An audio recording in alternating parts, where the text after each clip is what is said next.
नमस्ते दोस्तों। आज मैं आपको एक ऐसी कहानी सुनाने जा रहा हूं जो ज्ञान और धोखे की उस महीन रेखा को धुंधला कर देती है जहां अमृत और विष का भेद मिट जाता है। यह कहानी है विद्याधर की, एक साधारण ब्राह्मण कुमार जिसकी ज्ञान की प्यास उसे एक ऐसे गुरु के पास ले गई जिसका सच किसी भी दुस्वप्न से कहीं ज्यादा भयानक था।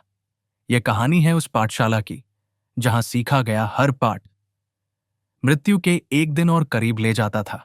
कल्पना कीजिए, आप दुनिया का सारा ज्ञान हासिल कर सकते हैं, हर शास्त्र, हर वेद, हर कला में निपुण हो सकते हैं, लेकिन इसकी कीमत आपकी अपनी जान है।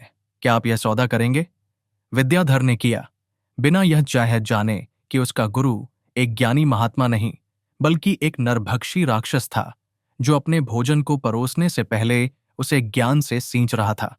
सरस्वती नदी के तट पर बसे ज्ञानपुर नामक एक शांत गांव में विद्याधर नाम का एक तेजस्वी ब्राह्मण कुमार रहता था। उसके माता पिता पंडित देवदत्त और माता सरस्वती गांव के मंदिर में साधारण पुजारी थे। वे सरल और ईश्वर से डरने वाले लोग थे, लेकिन विद्याधर की आंखों में असाधारण सपने थे। जब उसके हमउम्र बालक खेल कूद में व्यस्त रहते, विद्याधर मंदिर की सीढ़ियों पर बैठा आकाश को निहारता और सोचता कि उन टिमटिमाते तारों के पीछे कौन से रहस्य छिपे हैं। वह केवल मंत्रों का उच्चारण नहीं करना चाहता था, वह उनके पीछे छिपे ब्रह्मांड के गूढ़ रहस्यों को समझना चाहता था। उसने अपने गांव के गुरुकुल से जो कुछ भी सीख सकता था, सीख लिया। व्याकरण, ज्योतिष और कर्मकांड में वह अपने गुरुओं से भी आगे निकल गया, लेकिन उसकी ज्ञान की भूख शांत होने के बजाय और भड़क उठी थी। उसे लगता था कि वह एक छोटे से तालाब में तैर रहा है, जबकि ज्ञान का अथाह सागर कहीं और उसकी प्रतीक्षा कर रहा है। एक दिन गांव के चौराहे पर बरगद के पेड़ के नीचे कुछ थके हुए यात्री सुस्ता रहे थे। विद्याधर उनके पास से गुजर रहा था जब उसने उन्हें धीमी, लगभग श्रद्धापूर्ण आवाज में बात करते सुना। वे एक ऐसे गुरु की चर्चा कर रहे थे जो सुदूर महेंद्राचल के घने वनों में रहते थे, जिनका ज्ञान असीमित था। यह सुनकर विद्याधर का हृदय उत्साह से धड़कने लगा। उसने घर जाकर अपने माता पिता से आज्ञा मांगी। जब वह जाने की तैयारी कर रहा था तो गांव के सबसे वृद्ध पुजारी ने उसे रोका। उनकी झुर्रियों भरी आंखों में चिंता थी। उन्होंने कहा, बेटा, मैंने भी उस गुरु के बारे में सुना है, पर यह भी सुना है कि जो उस जंगल में ज्ञान की खोज में जाता है वह कभी लौट कर नहीं आता। सावधान रहना। विद्याधर ने उन्हें प्रणाम किया और कहा, आपका आशीर्वाद रहा तो मैं अवश्य लौटूंगा और ज्ञान के प्रकाश के साथ लौटूंगा।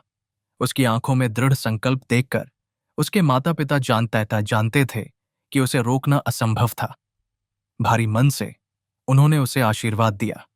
विद्याधर की यात्रा कठिन थी। उसने हरे भरे खेतों को पार किया, सूखी नदियों को लांघा और फिर उस घने जंगल में प्रवेश किया जिसका नाम सुनकर ही लोग कांप जाते थे। कई दिनों तक वह जंगली कंदमूल खाकर और झरनों का पानी पीकर चलता रहा।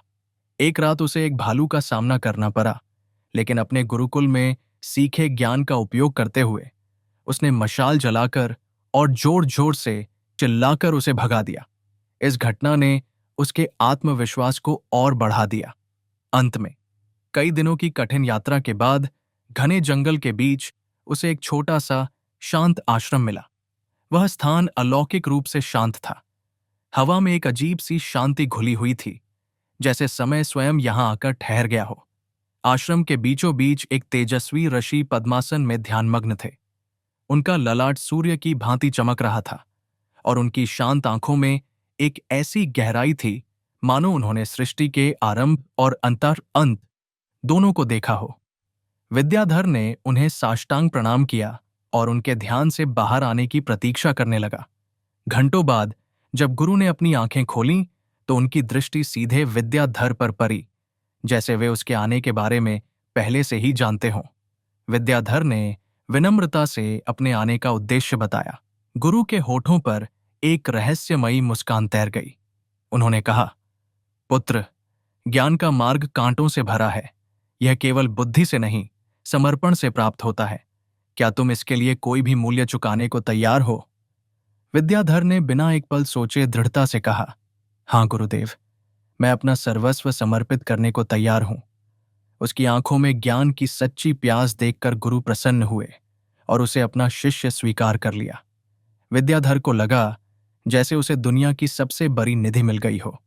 गुरुजी का सिखाने का तरीका अद्भुत और अविश्वसनीय था। जो विषय समझने में महीनों लगते थे, वे उसे चुटकियों में समझा देते। वे खगोल शास्त्र पढ़ाते समय केवल ग्रंथ नहीं सुनाते थे, बल्कि रात में विद्याधर को आकाश के नीचे ले जाते और तारों की चाल को ऐसे समझाते जैसे वे उनके पुराने मित्र हों।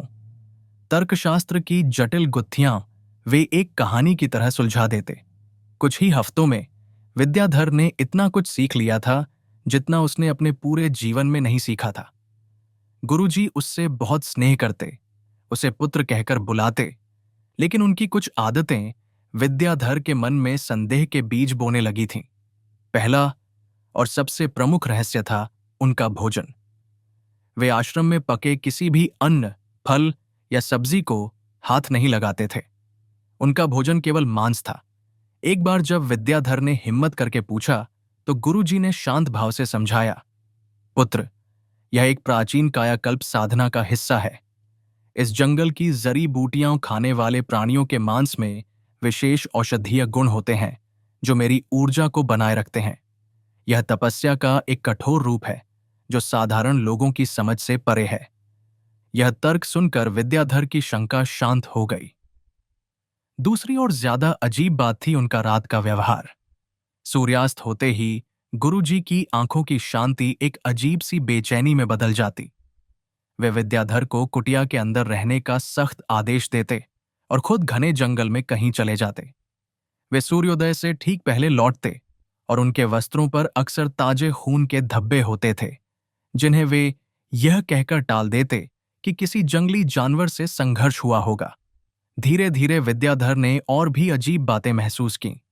उसने देखा कि आश्रम के आसपास का जंगल भयानक रूप से शांत था। वहां न तो पक्षी चहचहाते थे, न ही बंदरों का शोर था। एक शाम विद्याधर को आश्रम की सीमा के पास मिट्टी में धंसा हुआ एक कर्णफूल मिला। उसने जब वह गुरुजी को दिखाया तो उन्होंने उसे लापरवाही से देखा और कहा, मोह माया है पुत्र, और उसे जंगल में फेंक दिया। एक रात विद्याधर को गुरुजी की कुटिया से एक आदिम गटुरल भाषा में बुदबुदाने की आवाज आई, जो किसी इंसान के गले से निकलना असंभव लगती थी। ज्ञान के इस मंदिर पर एक भयानक रहस्य का साया था। एक रात पूर्णिमा की रात थी। चांद अपने पूरे यौवन पर था और उसकी दूधिया चांदनी जंगल के कोने कोने को रोशन कर रही थी। उस रात विद्याधर की शंका और भय ने उसे सोने नहीं दिया। जब गुरुजी अपनी रोज की रहस्यमयी यात्रा पर निकले तो विद्याधर ने उनका पीछा करने का फैसला किया। वह दबे पांव, पैरों और झाड़ियों की ओट में छिपता हुआ गुरुजी के पीछे पीछे चलने लगा। गुरुजी आश्रम से बहुत दूर जंगल के एक ऐसे हिस्से में गए जहां कोई नहीं जाता था। एक पुरानी वीरान गुफा, जिसके बारे में कहा जाता था कि वह शापित है। विद्याधर ने देखा कि गुफा के पास पहुंचते ही उसके आदरणीय गुरु का शरीर अजीब तरह से ऐंठने लगा। उनकी लंबाई बढ़ने लगी, उनकी त्वचा का रंग गहरा और खुरदुरा हो गया, उनके नाखून नुकीले और लंबे हो गए और उनके मुंह से दो बड़े बड़े पीले दांत बाहर निकल आए। उनकी आंखों में अब ज्ञान की गहराई नहीं, बल्कि पाशविक भूख की आग जल रही थी। विद्याधर की आत्मा कांप उठी। उसके पूजनीय गुरु एक भयानक रक्त पिपासु राक्षस में बदल चुके थे। वह राक्षस गुफा के अंदर चला गया। विद्याधर ने हिम्मत करके गुफा के मुहाने से झांका। अंदर का दृश्य देखकर उसके पैरों तले जमीन खिसक गई। गुफा इंसानी हड्डियों और खोपड़ियों से भरी पड़ी थी और बीच में वह राक्षस एक इंसान के ताजे शव को किसी जानवर की तरह फाड़कर खा रहा था। शव पर वही वस्त्र थे जो कुछ दिन पहले गांव से गुजरने वाले एक व्यापारी ने पहने थे। वही व्यापारी जिसका कर्णफूल विद्याधर को मिला था। विद्याधर को समझते देर नहीं लगी। उसका गुरु कोई ऋषि नहीं, एक नरभक्षी राक्षस था। विद्याधर बिना आवाज किए वहां से भागा। उसका शरीर डर से कांप रहा था और दिमाग सुन्न हो चुका था। वह रात भर अपनी कुटिया के एक कोने में दुबका जागता रहा। सुबह जब गुरुजी अपने शांत सौम्य ऋषि रूप में लौटे तो विद्याधर उनकी आंखों में देखने की हिम्मत नहीं कर पाया। गुरुजी ने उसे देखकर मुस्कुराते हुए कहा, क्या बात है पुत्र, आज तुम कुछ चिंतित लग रहे हो। विद्याधर के मुंह से कोई शब्द नहीं निकला। गुरुजी की मुस्कान और चौड़ी हो गई, लेकिन अब वह मुस्कान ज्ञानी नहीं बल्कि शैतानी लग रही थी।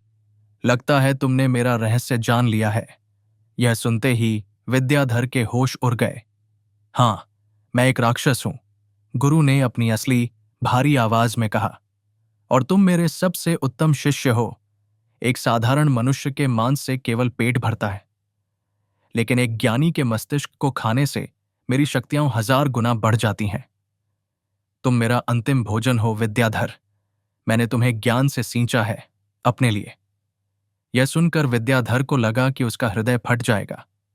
जिस ज्ञान को वह अमृत समझकर पी रहा था, वह वास्तव में उसके लिए तैयार किया गया जहर था। विद्याधर को एहसास हो गया कि अब यहां एक पल भी रुकना मौत है। उसने फैसला किया कि वह उसी रात आश्रम से भाग जाएगा। उसे गुरुजी द्वारा सिखाया गया हर ज्ञान याद था। जंगल के गुप्त रास्ते, सितारों से दिशा का ज्ञान। यह एक क्रूर विडंबना थी कि जिस ज्ञान ने उसे मौत के मुंह में धकेला था, आज वही उसकी जान बचाने वाला था। जैसे ही आधी रात हुई और राक्षस अपनी गुफा की ओर निकला, विद्याधर ने अपना सारा जरूरी सामान एक पोटली में बांधा और भाग खड़ा हुआ। वह दौड़ता रहा, बिना रुके, बिना पीछे देखे। उसके पीछे टहनियों के टूटने की आवाजें आ रही थीं और राक्षस की गुर्राहट पूरे जंगल को चीर रही थी। उसे अपनी गर्दन पर उसकी गर्म सांस महसूस हो रही थी और ऐसा लग रहा था जैसे उसके हर कदम से जमीन कांप रही हो। लेकिन वह गलत था। जैसे ही वह जंगल की सीमा पर पहुंचा, एक विशाल परछाई ने उसका रास्ता रोक लिया। वह राक्षस गुरु था। उसकी आंखें अंधेरे में अंगारों की तरह जल रही थीं। वह शिकार पर नहीं गया था, वह विद्याधर का ही इंतजार कर रहा था। इतनी जल्दी क्या है शिष्य? राक्षस ने उपहास किया। असली शिक्षा तो अब बाकी है। विद्याधर ने अपनी सारी हिम्मत जुटाई। मैंने तुमसे जो भी सीखा, उसके लिए मैं तुम्हारा ऋणी हूं। मुझे जाने दो।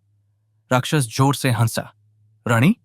तुम मेरा भोजन हो, लेकिन मैं तुम्हें एक विकल्प देता हूं। राक्षस ने अपना विशाल हाथ आगे बढ़ाया। इंसानों की कमजोर दुनिया में लौटकर मर जाओ या मेरे जैसे बनो। मैं तुम्हें राक्षसी शक्तियां दूंगा। हम मिलकर राजा करेंगे। चुनो, या तो एक राक्षस की तरह जियो या यहीं इसी पल मेरा भोजन बनकर मर जाओ। विद्याधर एक ऐसी दुविधा में खड़ा था जिसकी उसने कभी कल्पना भी नहीं की थी। एक तरफ थी मौत और दूसरी तरफ दानवता। एक तरफ था उसका अंत और दूसरी तरफ था उसके सिद्धांतों का अंत। उसने उस ज्ञान को देखा जो उसने अर्जित किया था, और फिर उस राक्षस को देखा जिसने उसे वह ज्ञान दिया था। उसका सीना तेजी से उठ गिर रहा था, मानो समय खुद ठहर गया हो। विद्याधर ने क्या फैसला किया, यह मैं आप पर छोड़ता हूं। कमेंट्स में बताइए कि अगर आप विद्याधर की जगह होते तो क्या करते। क्या ज्ञान के लिए दानव बनना स्वीकार है? अगर आपको यह कहानी पसंद आई तो वीडियो को लाइक करना न भूलें और ऐसी ही रहस्यमयी और पौराणिक कहानियों के लिए हमारे चैनल को सब्सक्राइब करें। विद्याधर का चेहरा चांदनी में चमक रहा था। क्या वह इंसान बचा था या नया राक्षस जन्म ले चुका था?